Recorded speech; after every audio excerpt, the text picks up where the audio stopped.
What's up, everybody? I'm Pell, And I'm John. and welcome to another episode of The World According to John Pell. Oh, yeah. So, looks like our really ancient president is back at it again, this time needing help across a tarmac in San Francisco, apparently on his visit to California. Yep, and with all the people there who could have helped him, guess who it was who was dragging him along the tarmac? Nancy freaking Pelosi. It's sad. Like, how can they keep trotting out this man on TV, like trying to run this country the way it is? I have no idea, man, but I'm really intrigued to see how this actually looks because I haven't seen it yet. Yeah, I mean, no matter like what side of the political spectrum you're on, it's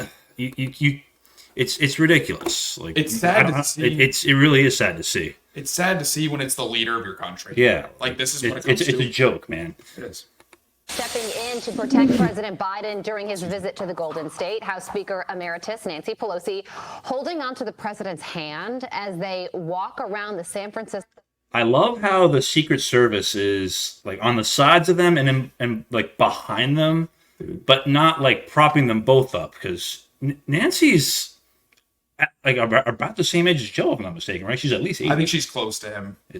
Oh god, like. But let's be real Physical here too for a tarmac. second. Like, do you think the Secret Service really wants to be around anywhere near them or talking to them? I personally not, don't no. think so. But so if they're Nancy's like, hey, I got him, they're probably like, okay, we'll stay over here. We're good. We're good. Very true, very true. And Los Angeles Mayor Karen Bass saved him from the press.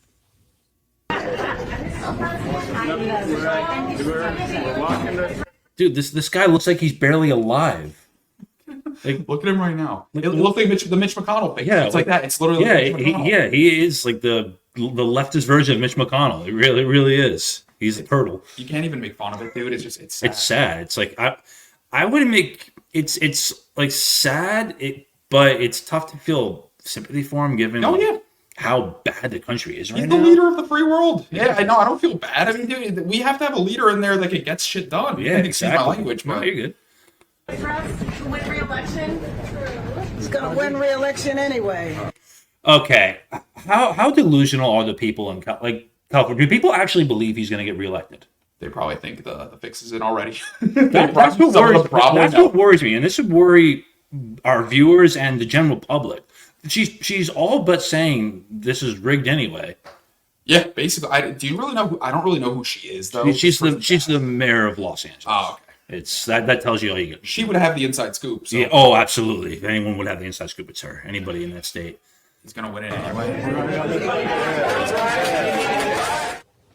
David Webb is a Fox News contributor, and David joins us now. It seems like his surrogates got the message. Keep Joe from himself and don't let him get away with a gaffe. What say you, David?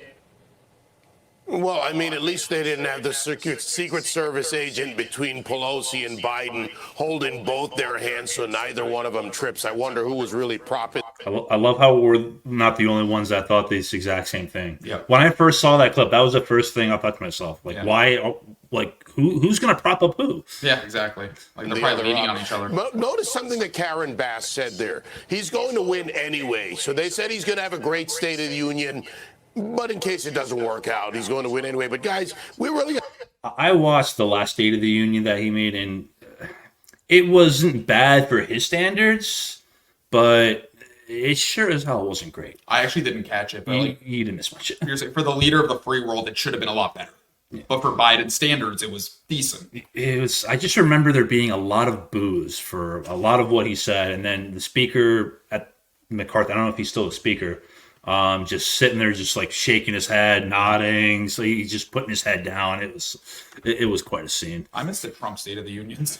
Oh yeah, I miss most like anything he says, whether how crazy it is. It's just hilarious. Yep.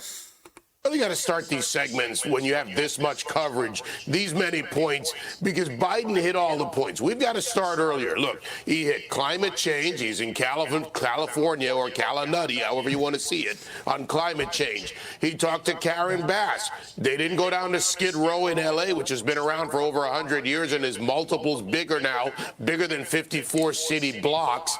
They didn't go to all the other areas of San Francisco. They went to Pacific Heights, where friends of mine have sold their houses and left, but yet the residents are left with the poop on the streets, the needles. Their kids can't go to school safely. He didn't go to the border. He could probably. Notice how like he's pointing out that they're purposely avoiding all the areas that everybody knows not to go to. Like they want to see the good parts, but they don't want to see like how screwed up the rest of the state is. No. It's has he even been to the border since Probably his not. presidency? I mean, I can't tell you for sure, but dude, I haven't. I feel like we would hear something if Biden's at the border, actually like trying to like save face down there. Like, I think we would hear about it. But here, I got to mention to you something really quick. So, should we go with Calanutty or California? I had to say it. I like Calanutty better just because, just from what I see on TikToks and social media, not everybody in California is crazy like leftist liberal ideology. So I'd say Calanutty. Okay. Yeah, I just thought they were both. But I do like both. Yeah. But I like the way this guy says Calanutty. Yes, they Probably find some of his son's CEFC. I'm just kidding. Employees down there coming across illegally. some hunter's But treasure. he hits all the points when he goes there, and he even goes after Trump. He tries to equate Republican senators with racists in his comment about, well, since 1972, I've worked with senators, and I worked with. Dude, this guy has not worked his whole time in politics. What has he done? I mean, that's the thing. Most people probably could not name a single accomplishment by him. Except put out a crime bill that was proved to be more racist than helpful. Yep. And That was in the 70s, right? saying he didn't want his kids going to school in a racial jungle. Yeah, but guess that's it. But Trump's the racist one. Okay. Yeah. Real racists like Strom Thurmond forgetting to separate the two in his remarks. That Strom Thurmond was, what is it again? Southern Dixie Democrat, if you want to put it in full terms, or a Democrat in any term. This is part of the propping up. This propping up. Okay, like God himself could not prop him up. Look at him. He's done, man. Like, he needs to go retire or just go like enjoy the rest of your life at this point. Yeah, I don't even know, to be honest, why he would want to like run again. Like him personally, I don't get it. I really don't. I feel like with these politicians, it's just a big power trip. Yeah, and they're so used to it. Maybe like the last 50 years of his life, he's just been in the suit every day, like has his political job. It's what he's used to. Yeah. Like it's hard to leave. But My guess is like, and I think this goes for like a lot of politicians in office now because at least half of them are like boomers or older. Even. term limits need to come in. That is true, but I think a lot of it with them is just stubbornness and power hungriness. Yeah, they can't leave it. Up that they want to pretend that Biden is ready to go, but he's not going to Oakland. He's not going across the bridge so he can go see what's going on in Oakland, California, where black people are suffering, whereas Latinos are suffering, where anyone of any ethnicity, whites, doesn't matter, Asians, big population in the West Coast and San Francisco and around, they're suffering. Dude, Oakland can't even keep a sports team, let alone get their city in check. Yeah. Literally every single, including the A's are trying to leave now, I'm pretty sure. Yeah, I think they're actually having a little bit trouble leaving, but they're trying to. I think Oakland's like basically begging them to stay. And can I just point this out? Of course, Biden never goes to the places where like he'd have a little bit of trouble. Trump's the one going into North Korea, meeting the North Korean leader. Yeah. And then exactly. Biden's never going anywhere difficult. He's probably going down to the ice cream shop. Like, you know, like, He wants this chocolate chip. It's like, come on, man, you're the president. You gotta like go to the tough places. Exactly. That's part of your job. And could you imagine if somebody grabbed former President Trump's hand and held his hand along the Media tarmac would and then be answered up a question in for him? It would arms. never happen. Up in arms if they were holding Trump, dragging him across. It would be a week. They wouldn't stop talking. I feel like if someone tried to do that to Trump would just toss them. He would like body them, do some WWE type thing to them. He would at least like shoo their hand. Like if someone, he'd be like, He would like march proudly on his own. Yep. He wouldn't even. I mean, he's what? He's 77. He's still a beast. yeah, yes. So going really strong for now. quickly, Dave, before we let you go, so Fox and Friends can start. The latest Quinnipiac poll shows 64% of voters say they do not think that the president.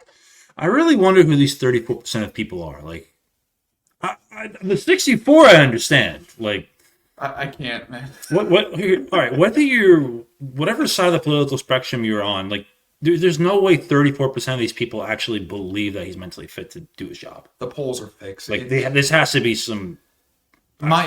My prediction is it's like 18% yes, not 34, but those 18% just hate Trump or the conservative side so much they'll just side with Joe. Like that's what I think it is. That was my thought originally. Yeah. But still, even that 34% is quite a high number. It's way too high. President has the mental fitness to serve, but there's also a physical fitness that's about the same number. About 20 seconds to you. I'm sure that image on the tarmac won't help his case. Look, everybody's got eyes. Hopefully your vision is good. See for yourself. We have a man who is addled clearly, who is incompetent in many ways. It looks like his eyes are closed. Like, yeah. He doesn't want to be called Sleepy Joe. Open your damn eyes. Yep. Like, that's freaking bad. Yeah. Oh, God. And frankly, lies to the American people. Just open their eyes a little bit. Yeah, it's in every which way just to get ahead. Yeah, and they're hoping that the State of the Union address will be a restart, but then Robert Hur is going to be testifying publicly a few days later. So we'll see how that news cycle plays out. Thanks, David. Fox and Friends starts right now. See you, David. See you, David. It was nice talking to you. Oh, man. That was a little bit sad to watch. It is, and it just makes you more concerned just in case he does somehow get reelected. Like, dude, what's gonna happen? Dude, like, if he gets reelected, I think any election integrity that's left is going to be gone. Oh, it's gone, and that's a big deal for this country. Like, that's going to be a problem. And not to mention, we might have civil war.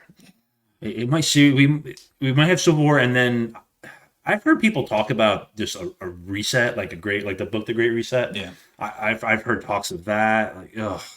It's a freaking mess. Yeah, let's just hope this November people use their brains. They see that Trump will be better for the country moving forward, and then we go from there.